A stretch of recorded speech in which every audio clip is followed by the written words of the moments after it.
கரூர் மாவட்டத்தில் திராவிட முன்னேற்ற கழகத்தினுடைய முப்பெரும் விழா, அந்த விழாவை கரூர் மாவட்டத்தில் நேற்று நடத்தி இருக்கின்றார்கள். எனக்கு அதை பார்க்கும் பொழுது ஐயோ பாவம் என்றுதான் தோன்றியது. காரணம், இதே கரூர் மாவட்டத்திற்கு சுமார் 8 ஆண்டுகளுக்கு முன்பு அன்னைக்கு எதிர்க்கட்சி தலைவராக இருக்கக்கூடிய ஐயா ஸ்டாலின் அவர்கள் வந்த பொழுது அவர் பேசிய வசனம், இந்த மாவட்டத்தில் 2 திருடங்க இருக்காங்க. ஒரு பெரிய திருடன், அவர் பேர் செந்தில் பாலாஜி, சின்ன திருடன் செந்தில் பாலாஜியினுடைய தம்பி அப்படின்னு பேசிட்டு போனார். எனக்கு 8 ஆண்டுகள் கழித்து அதே கரூர் மாவட்டத்தில் அவர் மேடையில் பேசும் பொழுது உலகமகா உத்தமர் செந்தில் பாலாஜி, இந்த உலகத்திலேயே மிகச்சிறந்த ஒரு மனிதர் செந்தில் பாலாஜியினுடைய தம்பி சர்டிபிகேட் கொடுத்தார்.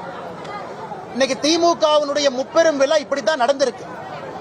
எந்த மாவட்டத்தில் 8 ஆண்டுகளுக்கு முன்பு இருவருக்கு திருடர் பட்டம் கொடுத்தாரோ, ஊழல் பட்டம் கொடுத்தாரோ, இன்னைக்கு அதே மாவட்டத்தில் அந்த 2 பேர்த்த வச்சு அந்த விழாவை நடத்தியிருக்கும் பொழுது நமக்கு என்ன தெரியுதுன்னா, தமிழகத்தினுடைய முதலமைச்சர் ஐயா மு.க. ஸ்டாலின் அவர்கள் ஒரு மண் குதிரையின் மீது அமர்ந்து காவேரி கரையை நோக்கி போறார்.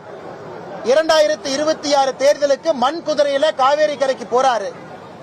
அந்த வரக்கூடிய ஆற்று வெள்ளத்துல மண் குதிரையெல்லாம் அடித்து போன பிறகு அவர் தப்பிப்பதே இன்னைக்கு கஷ்டமா இருக்கு.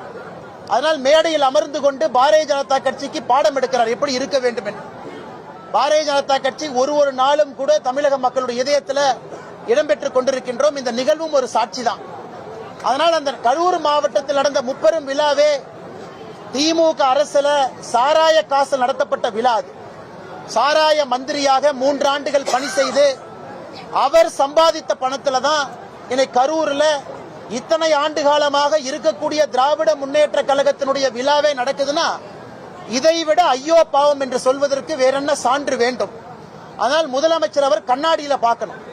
எப்படிப்பட்ட ஊழல்வாதிகளை கட்சியில வச்சுக்கிட்டு, எப்படி சம்பாதிச்ச பணத்தை எல்லாம் வச்சுக்கிட்டு அதுல ஒரு விழா நடத்துறாரு. அந்த மேடையில ஏதோ ஒரு பெரிய சாதனையை செய்தது போல எங்களுக்கு அறிவுரை வழங்குறார். அதனால் முதலமைச்சர் அவர்களுக்கு எங்களுடைய தாழ்மையான வேண்டுகோள், ஐயா கண்ணாடியை பாருங்க, முகத்தை பாருங்க, எப்படிப்பட்ட ஊழல்வாதிகளை வச்சிருக்கீங்கன்னு பாருங்க.